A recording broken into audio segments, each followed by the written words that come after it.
My best friend swallowed a spider on a dare. Then it started talking to him from inside his stomach. Dude, I swear, it's moving, it's crawling around. He clutched his stomach, his face pale. Sweat dripped down his forehead. You're just freaking out. Spiders die in stomach acid. No, it's laughing. The room went silent. What do you mean it's laughing? It's whispering. It says it's not alone. His eyes widened, his lips trembled. Okay, this isn't funny anymore. It's not a joke. It's telling me to open my mouth.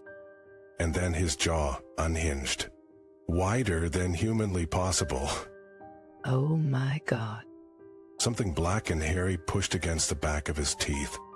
Close your mouth. Close it now. I can't. It's forcing me. And then the first leg slipped out. Oh God. Oh God. Grab something. Smash it. Mailer 1 gagged, his throat bulging, his eyes rolled back. It's not just one. A second spider forced its way out, then a third. They crawled over his lips, down his chin, onto the floor. There's too many. We have to get out of here. But the door slammed shut, the windows locked. They're not letting us leave.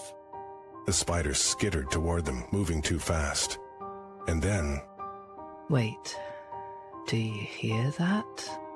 A low, wet clicking echoed from Male 1's stomach. They're hatching. His skin rippled. Something inside him squirmed. What the hell does that mean? It means we're already dead. And then his stomach split open. They're inside him. They were growing inside him. We have to burn them now. But the spiders didn't scatter. They moved together, in unison.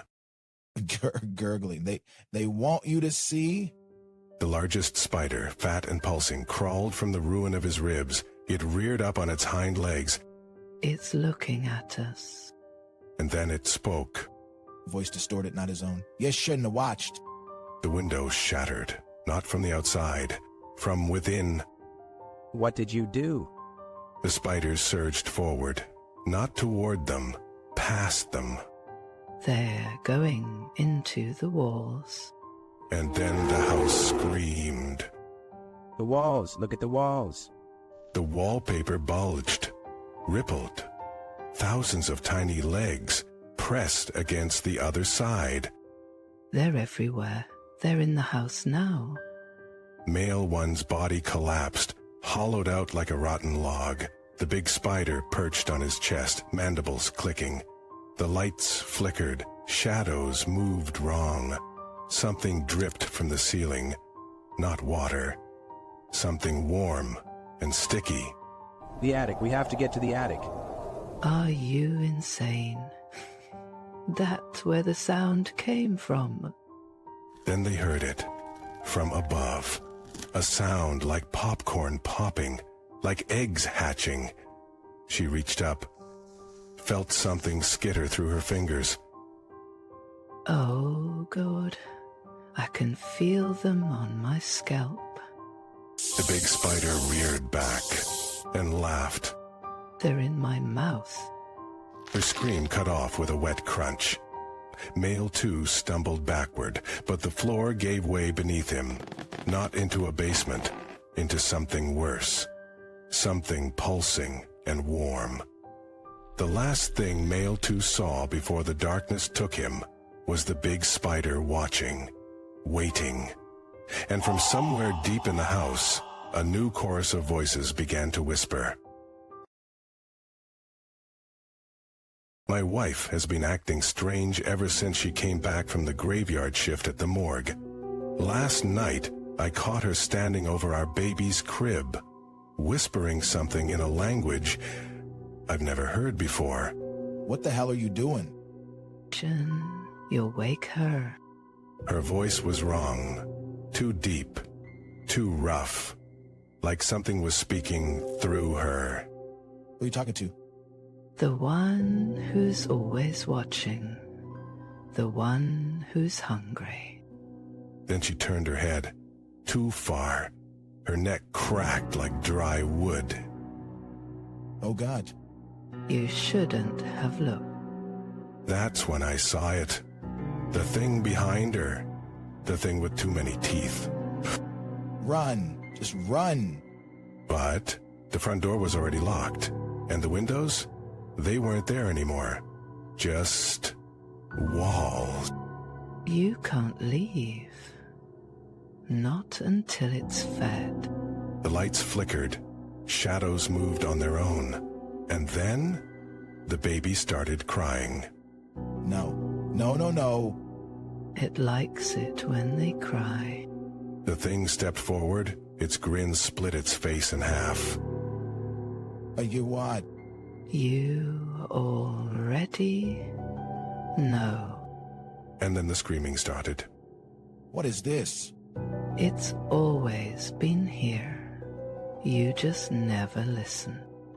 The thing with too many teeth tilted its head. Its mouth opened wider than should be possible. And then it spoke. Feed me. That voice, it wasn't human. It wasn't even a voice. It was like 100 whispers scraping against my skull. Stay the hell away from my kid. Too late. She already belongs to it. The crib rattled. The baby's cries turned into laughter. High-pitched. Wrong. She tastes like fear. My wife's body twisted, her limbs snapping into impossible angles. Her smile stretched ear to ear. You're not my wife.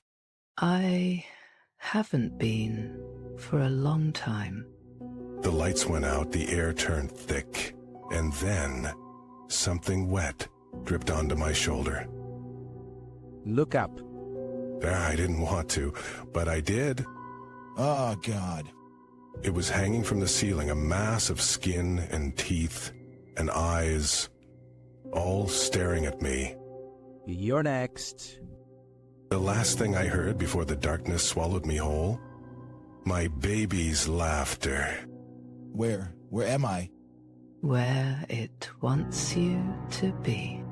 My wife stood in the corner, but her skin was peeling off in strips. Underneath, something black and shiny squirmed. You should have run when you had the chance. The voice came from everywhere at once. The floor vibrated with it. My teeth rattled in my skull. What do you want from me? It doesn't want anything from you. It already has you. The wall started bleeding. Thick, dark blood oozed from cracks that hadn't been there a second ago. What? The blood formed words on the wall. Your turn. No, no, no, no. Shh, it's easier if you don't fight. Something cold and slippery wrapped around my ankle. I looked down and saw fingers, dozens of them, crawling up my legs. We've been waiting for you. The last thing I saw before the fingers covered my eyes? My wife, smiling with too many teeth. Please. No more words now. Just sleep. The last thing I felt was its breath on my face. Hot, rotten, hungry. Welcome home. Somewhere far away, a baby laughs, a door creaks open, and in another house, another man wakes up to see his wife standing over their child's crib, whispering in a language that shouldn't exist.